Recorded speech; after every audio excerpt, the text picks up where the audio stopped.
지금 중국 시진핑이가 은폐하고 있는 164조 위안의 부채가 폭발하면서 중국 공산당 체제가 붕괴 위기에 직면하고 있습니다. 시진핑은 김정은과 야합해서 대한민국 서해를 고의적인 군사 도발을 기획하고 있습니다. 하지만 트럼프 미국 대통령이 즉각적으로 RC-136V 리벳 조인트 정찰기를 서해 상공에 투입해서 중국의 북해 함대의 모든 통신망까지 장악하고 무력 도발을 원천 봉쇄하고 있습니다. 파산 위기를 넘기려던 전체주의자들의 안보 인질극은 미국의 압도적인 정찰 감시망 앞에 철저하게 박살나고 있습니다. 작년 1월 28일 국제통화기금에서 폭로한 바에 따르면 중국의 지방정부가 자금 조달 수단으로만 은폐해왔던 부채가 무려 91조 위안에 달하고 있습니다. 중국 전체 공식 부채와 합치게 되면 무려 146조 위안, 이경 7천조 원이라는 전대미문의 천문학적인 빚더미가 중국 공산당의 숨통을 끊고 있습니다. 과거 장쩌민과 주룽지 전 총리가 1994년 경제개혁을 강행하면서 세입의 50%를 중앙정부가 독식하고 공공지출의 책임을 지방정부에 전가해온 결과가 현재 146조 위안의 부채 폭발 사태가 확정되고 있습니다. 중공 공무원들의 임금이 체불되고 청년 실업이 임계점을 돌파한 지 오래됐습니다. 실물 경제가 처참하게 무너져 내리고 있습니다. 이런 상황에서 올여름에 있은 중국 전대 권력 재편의 핵심 무대 제5차 전체회의가 다가오고 있습니다. 이 5중 전에는 실패한 중국의 경제 정책의 책임을 묻는 치열한 권력 투쟁의 장이 되고 피의 숙청 무대가 될 것은 자명합니다. 시진핑은 반대파의 표적이 될 극도의 공포감에 사로잡혀 있습니다. 이 끔찍한 실존적 위기 속에서 2026년 5월 14일 트럼프 미국 대통령이 베이징을 방문했습니다. 시진핑은 떼양볕이 내리쬐는 계단 밑에서 5분 이상 대기하면서 트럼프에게 노골적인 구애를 했습니다. 21발의 예포 그리고 대규모 의장단 사열은 물론 텐탄 공원까지 전면 통제하고 그야말로 황제급 의전을 바쳤습니다.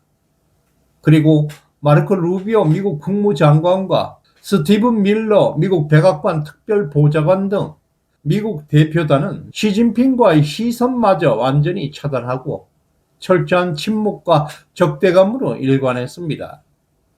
이런 경제 파탄 속에서도 미국 시장 개방을 구걸했던 시진핑은 트럼프 행정부 관료들의 전면적인 무대응으로 원천 차단되었고 공산당 내부는 자본 고갈이라는 한계에 직면하고 있습니다. 내부 통제력을 상실해 가고 있는 시진핑은 반대파의 입을 막기 위해 외부의 안보 위기를 조작하는 끔찍한 김정은과 야합을 실행에 옮기고 있습니다. 지난 4월에 왕이 중국 외교부장을 평양에 보냈습니다. 선발대였습니다.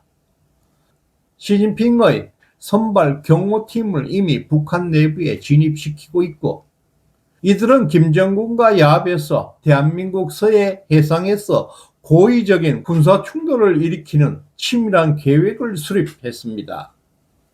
서해는 베이징을 방어하는 핵심 요충지이고 주한미군을 동시에 자극할 수 있는 최대의 무대라는 것입니다. 전쟁 위기를 명분으로 해서 중국 본토에 국가 비상사태를 선포할 것이고 자신을 지키기 위해서 오중전해를 강제 연기하려는 시진핑의 생존 전술이라는 것입니다. 이 도발을 위해서 중국인민해방군 북해 함대가 서해로 즉각적인 기동훈련을 개시하고 있습니다. 그러나 이 같은 야합의 그 이면에는 시진핑과 김정은 사이의 치명적인 배신 행위가 따리를 틀고 있습니다.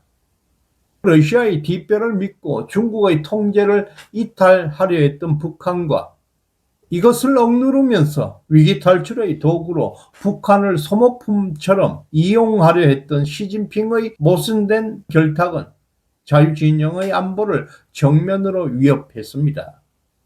대한민국 서해를 군사적 볼모로 삼아서 시베리아 가스관 협상 실패의 책임을 회피하려고 하는 시진핑과 김정은의 야합은 경제 파탄을 은폐하기 위한 고의적인 군사 행동입니다. 서해를 볼모로 잡고 있는 중국 공산당의 군사적 토발은 인도 태평양 지역을 관장하고 있는 미군 사령부의 압도적인 정보 자산 앞에 시작조차 하지 못하고 박살나버렸습니다. 왜냐하면 트럼프는 즉각 RC-135 리벳 조인트 정찰기를 서해 상공에 이미 전진 배치해서 중국의 북해 함대의 미세한 통신 주파수와 레이더 전자 신호까지 실시간으로 감청하고 있습니다. 이런 최첨단 정찰기는 수백 킬로미터 밖에서도 중공의 함대의 은밀한 교신망을 면밀하게 샅샅이 투시하고 완전히 무력화시켜버리는 중공의 군사행위를 면밀히 감시하고 있습니다. 이렇게 촘촘한 미군의 전자전 감시망이 좁혀오게 되자 기습 도발을 노리고 있던 중국인민해방군의 기만극은 이제 발가벗겨진 채 무력화되어 버렸습니다. 이와 동시에 트럼프는 베이징 비공개 정상회담 현장에서 치밀한 첩보 정보의 방어전을 펼쳤습니다. 시진핑의 대만 해협 파병 여부를 묻는 질문에 끝까지 아무런 반응도 하지 않았고 중국 군부의 전술적 계산을 원천 봉쇄해버렸습니다.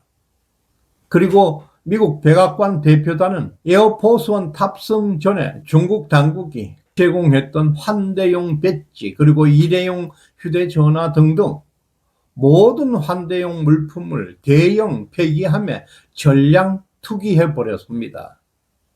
전자기파를 완전히 차단하는 초소형 마이크로칩을 심어서 미국 수뇌부의 동선을 해킹하려고 했던 중국 국가안전부의 도청 공작을 완전히 차단해버렸습니다. 하늘에서는 최첨단 정찰기가 중국의 통신망을 장악하고 있었고 지상에는 무결점 보안 통제로 중국의 첩보망을 괴멸시켜버린 그야말로 압박작전이 펼쳐졌습니다. 또한 서해 도발로 중공의 체제를 연명하려고 했던 시진핑의 마지막 숨통마저 이제 끊어져 내리고 있습니다. 권력을 지키기 위해서 무고한 시민들의 경제를 파탄내고 또 이웃 국가의 안보를 볼모로 자신의 독재를 연장하려 했던 그 최후는 역사적 파멸뿐입니다. 146조 위안의 부채 지옥을 덮기 위해서 김정은과 야합하고 있는 시진핑의 서해 도발 기획은 미국의 정보력과 군사적 통제 앞에 완전히 분쇄되고 있습니다. 헌정 질서를 교란하고 자유진영을 위협하고 있는 대한민국의 반국가 세력 또한 중국 공산당의 파멸과 함께 이제 그들은 영원히 역사 속으로 퇴출되는 것만 남아 있습니다. 후원해 주신 김동성님 감사합니다. 김성전님 감사합니다. 다음 시간에 뵙겠습니다. 고맙습니다.